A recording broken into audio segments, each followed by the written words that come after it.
Assalamualaikum warahmatullahi wabarakatuh. Nama saya Naili Insyirah binti Muhammad Zanian dan hari ini saya akan membentangkan tentang isu-isu moral di peringkat sekolah pada masa kini dan isunya adalah isu buli.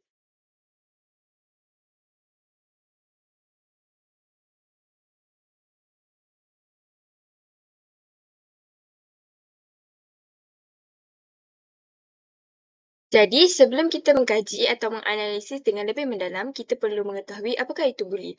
Buli membawa maksud kegiatan seperti memeras ugut, menghina, mengejek, menumbuk, memaki dan sebagainya yang dilakukan oleh pelaku atau pembuli terhadap pemangsanya. Maksudnya dekat sini, buli ni kita membuat kekerasan, kita mengejek, kita buat segala benda yang melanggar batasan sebagai seorang manusia kepada orang lain. Jadi, jenis-jenis buli ni ada tiga. Menurut Setiati Hamidah dan Azrin Ibrahim 2023, buli ni ada tiga jenis. Pertama, buli fizikal. Buli fizikal ni macam yang kita tahu, seperti memukul, menarik rambut dan menendang, menumbuk, apa-apa perbuatan yang melibatkan uh, tubuh badan, bentuk-bentuk fizikal. Yang kedua adalah buli lisan. Buli lisan macam yang kita tahu dengan menggunakan mulut, iaitu mengejek, menghina dan mengusik. Ketiga, buli antisosial. Buli antisosial ni bentuk pemalau,an oleh rakan sebaya, menggosip, memfitnah dan merosakkan harta benda. Maksudnya dekat sini, dia tak nampak lisan dan fizikal. Itulah antisosial. Macam kita palau kawan, kita mengabaikan kawan. Itu salah satu jenis buli juga, iaitu buli antisosial. Jadi, ini merupakan dua jurnal yang saya dapat untuk mengkaji kesan dan akibat daripada buli. Yang pertama, Female Adolescents, Understanding and Perception of Relational Bullying Behavior Among Peers. Yang kedua adalah implikasi buli cyber, kemurungan, kebimbangan dan tekanan terhadap pencapaian akademik murid. Kenapa saya ambil dua jenis jurnal ni? Sebab saya nak mengkaji tentang buli ni ada banyak jenis. Macam kita tengok, tiga jenis buli tu daripada um, uh, citation yang saya nyatakan. Tapi saya ambil jenis buli cyber juga sebab sekarang ni zaman teknologi. Jadi saya nak mengkaji tentang buli-buli cyber di peringkat sekolah juga.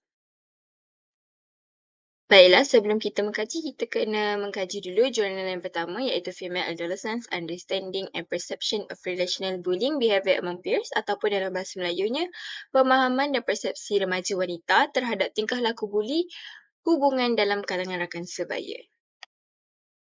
Jadi, apakah isu moral yang dikenal pasti di dalam jurnal ini? Buli perhubungan ataupun relational bullying dalam kalangan pelajar perempuan iaitu perbuatan manipulasi hubungan sosial, menyebar gosip, mengasingkan atau memalaukan atau mengancam persahabatan untuk menjatuhkan seseorang. Persekitaran mereka menganggap perbuatan seperti itu adalah perbuatan yang biasa atau tidak salah sehingga mereka tidak menyedari bahawa perbuatan mereka dianggap sebagai buli. Sebab dia rasa macam dia palaukan member dia je, dia tak nak layan member dia. Tapi sebenarnya itu adalah buli. Jadi, apakah faktor-faktor penyumbang buli relational ni terjadi? Yang pertama adalah cemburu dalam persahabatan dan rasa terancam terhadap status sosial di sekolah. Maksudnya, dia memalaukan seorang kawan dia tu sebab dia ada jawatan yang banyak, dia dikenali ramai orang, macam tu. Yang kedua, pengaruh rakan sebaya dan tekanan untuk diterima dalam kumpulan. Maksudnya dekat sini, dia memalaukan seseorang supaya macam dia tak masuk dalam geng atau perkumpulan wanita tersebut. Yang ketiga, gaya keibubapaan authoritarian yang menjejaskan kawalan emosi remaja. Authoritarian ni maksudnya dia anak dia tu tak boleh nak bercakap apa yang dia rasa, apa yang pendapat dia, tak boleh. Authoritarian ni, keibubapaan authoritarian ni maksudnya anak ni memang kena 100% kena ikut cakap ibu bapa. Maksudnya dia ada kawalan penuh lah dekat anak-anak dia. Normalisasi oleh guru dan ibu bapa yang menganggap buli perhubungan sebagai masalah kecil ataupun gurauan. Maksudnya anak ni dah bagi tahu dah ibu bapa dia ni yang saya kena palau, saya kena buli kat sekolah. Tapi ibu bapa ataupun guru ni cakap perkara itu adalah perkara kecil. Sepatutnya tidak boleh terjadi sama sekali, lagi-lagi pada waktu kini. Sebab apa? Sebab sekarang zaman teknologi dah semakin canggih, mereka lebih banyak terdedah dengan perkara-perkara buruk. Yang ketiga, media sosial yang memperkukuh tingkah laku agresif secara halus. Yang macam saya cakap tadi lah, media sosial ni penyumbang yang paling banyak untuk zaman teknologi kini. Jadi, Kita lihat pula kesan dan akibat dia. Kesan yang pertama daripada kesan psikologi dan sosial. Keresahan, kemurungan, hilang keyakinan diri dan pengasingan sosial. Sebab mereka dah dibuli. Jadi dia akan memberi kesan kepada psikologi dan sosial. Kesan buli berpanjangan hingga ke alam dewasa dan berkemungkinan memberi impak kepada keyakinan diri. Nur Farhana Aini Idris et al. 2023. Maksudnya dekat sini, dia susah untuk bersosial. Maksudnya dia susah untuk ada bercakap dengan orang lain dan sifat individualistik dia akan menjadi lebih tinggi. Yang kedua, kesan akademik. Kurang tumpuan dalam pembelajaran akibat tekanan emosi. Mangsa akan mengalami gangguan fungsi pembelajaran termasuk tumpuan terganggu. Maksudnya dekat sini, dia tidak boleh 100% memberi tumpuan kepada belajar sebab dalam kepala dia dah macam dirosakkan dengan persekitaran mereka. Jadi, bila persekitaran dah rosak dekat sekolah, dia akan bagi impak kepada akademik. Jadi yang ketiga, kesan moral. Hilang empati, normalisasi, penindasan dan ketandusan nilai kasih sayang sama pelajar. Ketandusan kasih sayang membuatkan para pelajar rasa dirinya sudah tidak dihargai dan tiada makna di dunia ini. Maksudnya dekat sini, dia dah tak ada rasa empati. Maksudnya dia tak rasa kesian dah dengan orang lain. Sebab apa? Sebab dia dah dibuli. Dia rasa sorang-sorang dan dia tak ada rasa sifat kemasyarakatan ataupun sifat kebersamaan tu dah tak ada. Jadi dia dengan dunia dia sendiri dan kalau ada orang lain macam cedera ke apa, dia dah takkan kisah. Jadi apakah implikasi dalam pendidikan? Maksudnya apakah yang guru-guru ataupun pihak sekolah perlu buatlah dalam pendidikan? Sebagai seorang guru, memang kita perlu menjalankan banyak inisiatif untuk menghentikan buli. Yang pertama, guru dan kaunselor perlu mengenal pasti bentuk buli tidak fizikal yang selalu terlepas pandang. Macam contohnya, relational bully ni lah. Sebab buli fizikal, buli lisan memang kita boleh nampak. Tapi relational bully ni kita tak boleh nampak. Sebab kita sebagai seorang guru, kita tak ada dengan anak murid kita sepanjang masa. Kita ada dengan anak murid kita waktu kita belajar saja. Waktu belajar tu pun nampak kadang-kadang kita terlepas pandang, kadang-kadang kita rasa macam benda tu kecil saja. Jadi kita tak boleh anggap benda tu kecil dan kita tak boleh terlepas pandang jika mereka dah meluahkan ataupun kita dah nampak macam dia ni dipalaukan. Kita boleh tanyalah kenapa dia dipalaukan, apa semua. Kita boleh mendekatkan diri dengan pelajar kita sendiri supaya dia berasa selesa dengan kita. Jadi yang kedua, polisi atau dasar anti-buli sekolah harus memasukkan buli perhubungan sebagai bentuk buli rasmi. Maksudnya dekat sini, tindakan pihak sekolah perlu meletakkan buli relational ni sebagai salah satu buli rasmi. Sebab kita memang ada buli fizikal, buli lisan, tapi buli relational ni, buli perhubungan ni kita tak nampak sangat. Dan kita pun rasa macam, alah kecil je, dipalaukan, alah kecil je, biasalah tu. Macam tu, kita tak boleh buat macam tu dan kita kena ada dasar anti-bully ni lah sebab dia pun salah satu bully. Jadi kenapa dia tak dimasukkan dalam bully rasmi? Yang ketiga, memperkukuhkan pendidikan moral dan pendidikan Islam sebagai asas pembinaan akhlak di sekolah.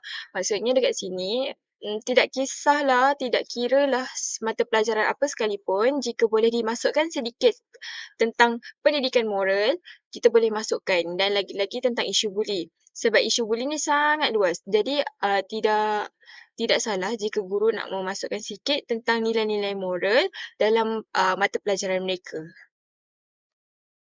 Yang seterusnya, cadangan intervensi. Cadangan intervensi ni maksudnya cadangan dari pihak luar. Program kesedaran anti-buli sosial berasaskan pengalaman pelajar sendiri. Maksudnya, kita membuat satu program anti-buli sosial berasaskan pengalaman pelajar. Maksudnya, kita kumpulkan pelajar-pelajar yang dah pernah kena buli anti-sosial ni ataupun buli relational ni supaya mereka dapat meluahkan perasaan mereka dan supaya orang yang tak pernah kena tu pun dia boleh aware ataupun boleh tahulah macam mana nak elakkan terjadinya perkara begitu. Penglibatan ibu bapa dan komuniti sekolah dalam mendidik nilai empati. Maksudnya dekat sini nilai empati ni patut dididik daripada ibu bapa dan komuniti setempat, bukan dekat di sekolah sahaja. Kaunseling berasaskan trauma untuk mangsa dan sesi pemulihan hubungan rakan sebaya. Maksudnya dekat sini sesi kaunseling ataupun kaunselor kena membuat satu inisiatif yang kepada mangsa-mangsa yang dah kena buli ni supaya mereka dapat meluahkan perasaan mereka supaya mereka tidak trauma sehingga dewasa.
Jadi data dan statistik yang saya dapat, yang pertama adalah daripada Sinar Harian tahun 2025, kes buli di sekolah meningkat.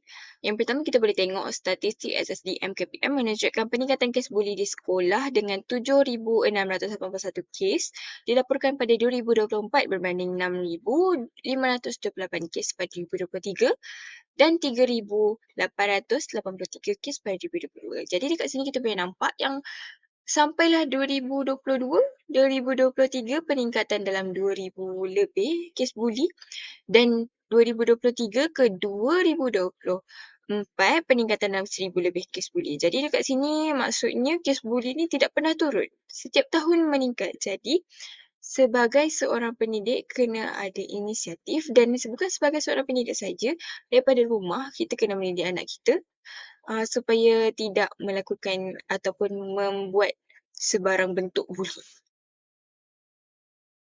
Jadi data dan statistik yang kedua saya dapati daripada Ida Hafiz Aziz daripada Harian Metro. 7,681 kes buli rekod KPM pada tahun lalu, lebih 70% di sekolah menengah. Jadi dekat sini kita boleh nampak yang kes buli ni memang banyak terjadi di sekolah menengah. Dan saya boleh katakan bahawa mereka di sekolah menengah ni dah mula boleh berfikir secara waras dan dah pandailah menunjukkan perasaan ataupun rebel mereka apabila mereka meningkat dewasa. Jadi dekat sini, kes-kes buli di sekolah menengah perlu dibendung dan bukan sahaja di sekolah menengah, di sekolah rendah juga sebab terdapat juga kes di sekolah rendah. Dan saya boleh katakan yang sebenarnya bila seorang pembuli ni, dia bukannya membuli orang setakat di sekolah menengah saja. Ada je yang daripada sekolah rendah dan membawa perangai itu ataupun karakter tersebut di sekolah menengah. Tapi di sekolah menengah ni macam mereka dah dewasalah untuk menunjukkan perkara-perkara itu. Lagi kes buli membabitkan pelajar sekolah. Kali ini seorang murid lelaki tahun 1 sebuah sekolah di Seksyen 32 Shah Alam Selangor. Mangsa didakwa dipijak berkali-kali di perut, dada dan kaki selain mulutnya ditekup 3 murid darjah 3 Rabu lalu. Dakwa bapa mangsa kejadian pada waktu rehat itu turut melihat mangsa diugut akan dicekik oleh salah seorang pelaku sekiranya melawan. Seorang lagi murid dipercayai bertindak sebagai pemerhati manakala pelaku ketiga cuba menconteng baju anaknya. Dia turut dimaklumkan hidung anaknya berdarah selepas kejadian itu. Tiada kecederaan serius dikesan dan laporan polis telah dibuat.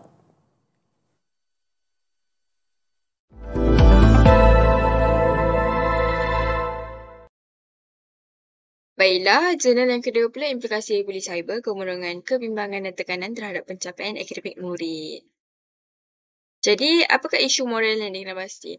Buli cyber ataupun cyberbullying dalam kalangan pelajar sekolah menengah yang melibatkan diri dalam penyalahgunaan teknologi untuk menghina, memalukan atau membuat individu lain melalui media sosial dan aplikasi mesej.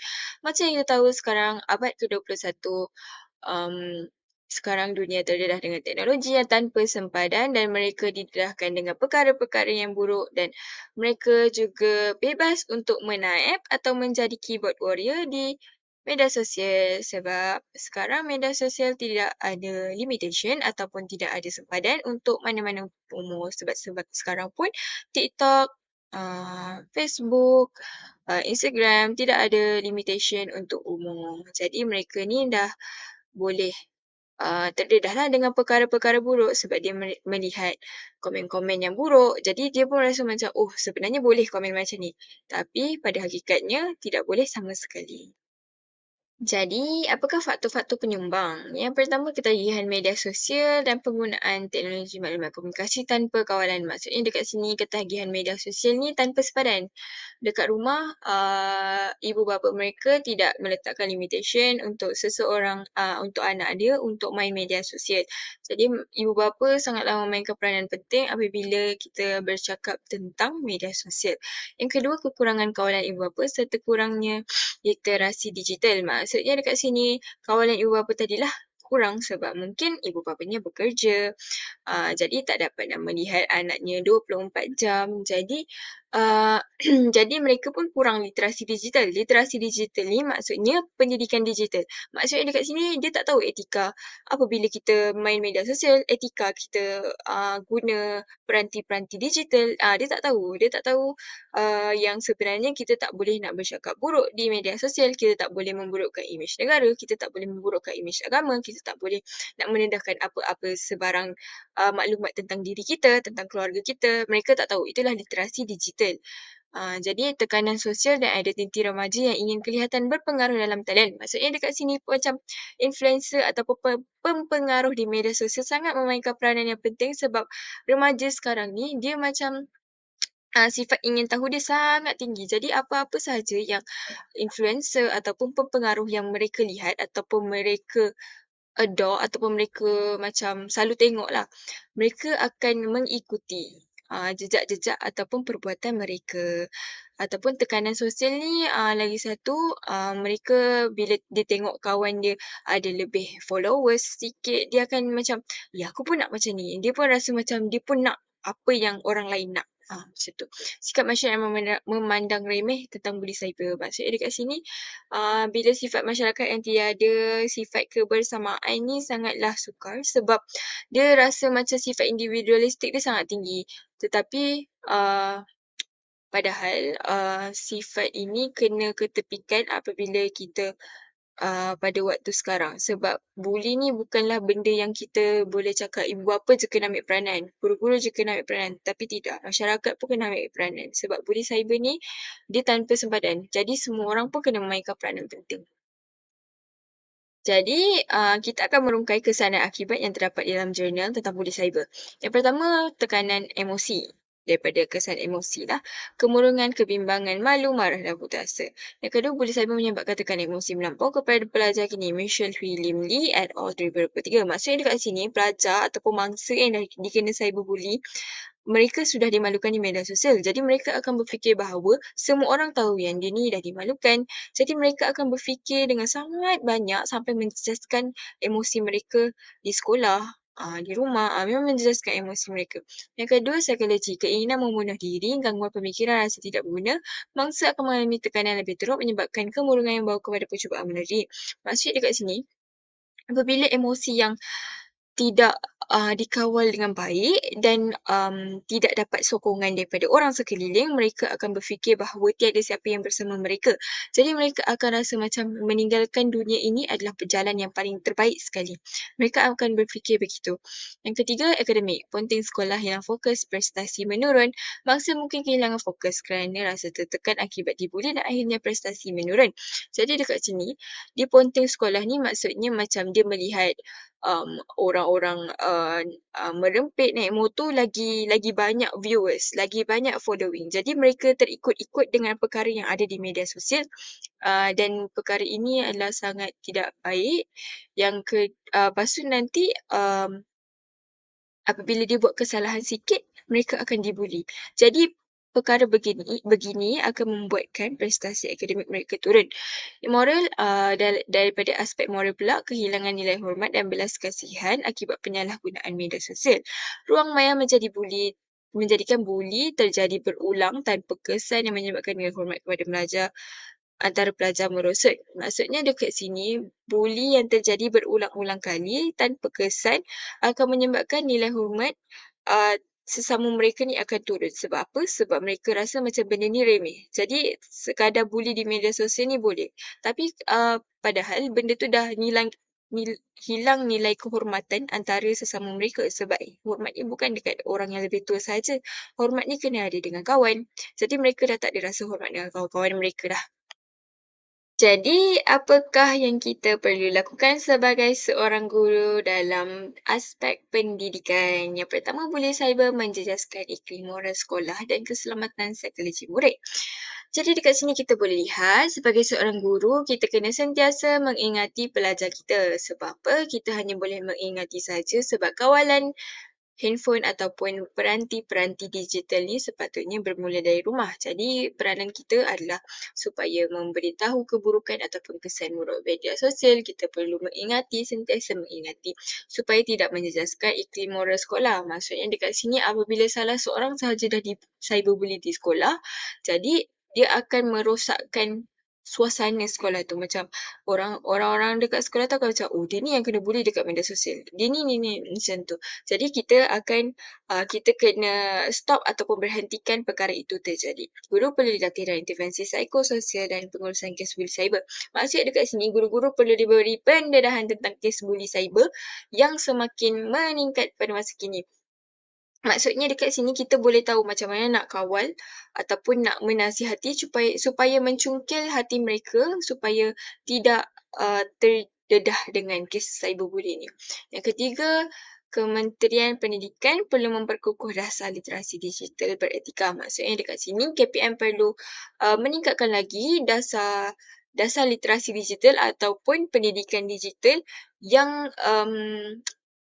yang baik untuk setiap sekolah supaya murid-murid lebih tahu tentang kes cyberbully yang sepatutnya mereka tahu pada masa kini. Kadang-kadang mereka ni tahu je benda tu bully tapi mereka rasa macam alah kecil je. Saya cakap dia ni buruk je. Saya cakap dia ni tak handsome je. Tapi sebenarnya mangsa tu dah ambil hati. Dah rasa macam dia dah tak nak hidup dah. Dia tak boleh macam tu. Jadi, apakah cadangan intervensi? Cadangan daripada luar. Program digital empathy and online ethics di sekolah. Maksudnya dekat sini, kita boleh buat program digital empathy, online ethics ni maksudnya macam literasi digital lah. Etika-etika dalam membuka peranti digital, macam mana nak mengawal media sosial, kita kena terangkan di sekolah. Sokongan kaunseling intensif kepada mangsa bully cyber. Maksudnya dekat sini, kaunselor kena mengambil peranan yang penuh kepada mangsa-mangsa bully cyber supaya mereka tidak rasa trauma sehingga dewasa yang menjejaskan masa depan mereka sendiri. Kerjasama antara sekolah, ibu bapa dan agensi seperti Cyber Security Malaysia. Maksudnya dekat sini kerjasama sekolah, ibu bapa ataupun mana-mana NGO ataupun agensi kerajaan yang melibatkan media sosial seperti MCMC perlu memberikan penekanan yang penuh tentang kes bully cyber di sekolah.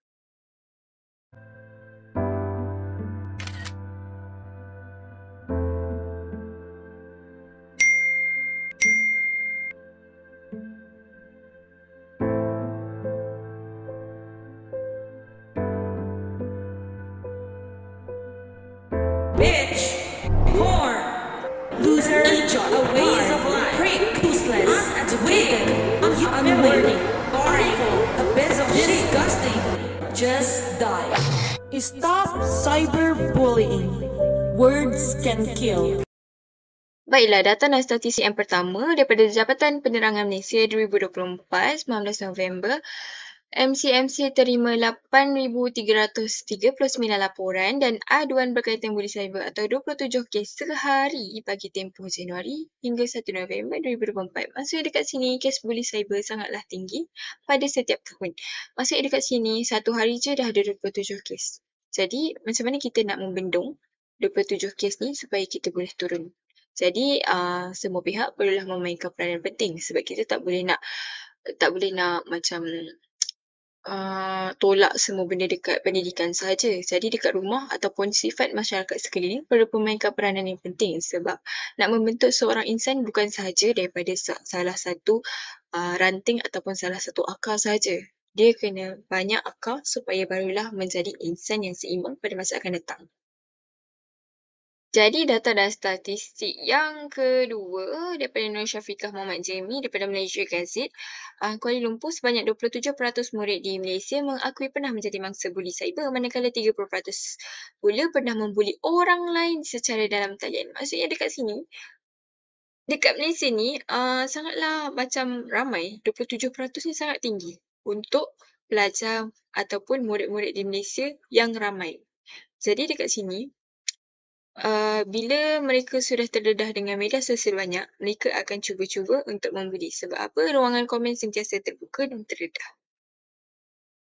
Jadi, data dan statistik saya yang ketiga, kes buli cyber semakin membangkang apabila Suruhanjaya Komunikasi dan Multimedia Malaysia (SKMM) menerima sebanyak 35,781 aduan berkaitan isu tersebut setakat 1 Oktober lalu. Jadi dekat sini baru sahaja berita ini keluar daripada Sinar Harian Nur Azifah Jaafar 2025 Oktober 9. Maksudnya pada bulan ini sahaja 35,781 aduan telah dilakukan. Jadi dekat sini, apabila saya kaji pun Malaysia merupakan kedua buli cyber yang tertinggi di Asia Tenggara. Jadi dekat sini kita perlu renung-renungkanlah inisiatif apa lagi yang kita perlu lakukan supaya buli cyber ni dapat diturunkan pada masa akan datang dan supaya generasi akan datang pun tidak melakukan perkara yang sama. Seorang wanita ditahan kerana disyaki melakukan ugutan dan fitnah terhadap seorang pempengaruh media sosial yang dikenali sebagai Rajaswari atau Aisha. Aisha, 29 tahun, dilaporkan meninggal dunia Jumaat lalu akibat tertekan selepas menjadi mangsa buli cyber. Ketua Polis Daerah Sentul, Assistant Commissioner Ahmad Sukarno Muhammad Zahari berkata, tangkapan dilakukan susulan aduan dibuat seorang lelaki jam 4.13 petang kemarin berhubung ugutan melalui media sosial terhadap Aisha. Pengadu terlihat dua hantaran di media sosial daripada dua akaun berbeza mengenai ugutan dan fitnah terhadap Aisha pada jam 10.15 malam 30 Jun dan 4.10 pagi keesokannya. Kedua-dua akaun media sosial itu menggunakan gambar Aisha sebagai latar belakang kandungan video yang dimuat naik, selain turut mengandungi ugutan dan kata-kata kesat terhadap mangsa. Suspek berusia 35 tahun yang ditahan di Bukit Beruntung, Rawang Selangor jam 1.45 pagi tadi direman 3 hari untuk siasatan lanjut. Polis sedang mengesan seorang lagi pemilik akaun TikTok bagi membantu siasatan. Susulan kes itu, Menteri Komunikasi Fahmi Fadil yang melawat keluarga mangsa semalam berkata, isu buli cyber akan dibentang dalam mesyuarat Kabinet Jumaat ini bagi mencari penyelesaian terbaik meliputi aspek perundangan dan penguatkuasaan.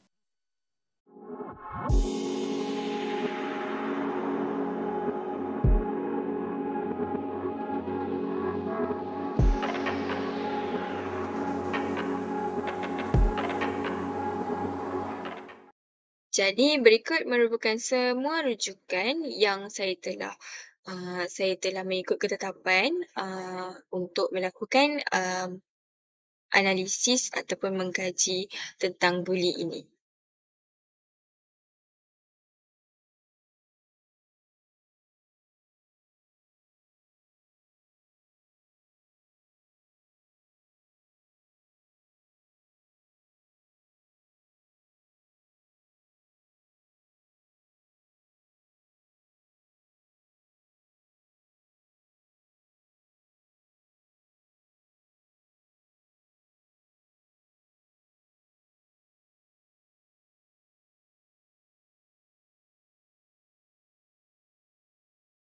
Sekian itu sahaja daripada saya, Naila Ishar binti Muhammad Zainian. Sekian, terima kasih.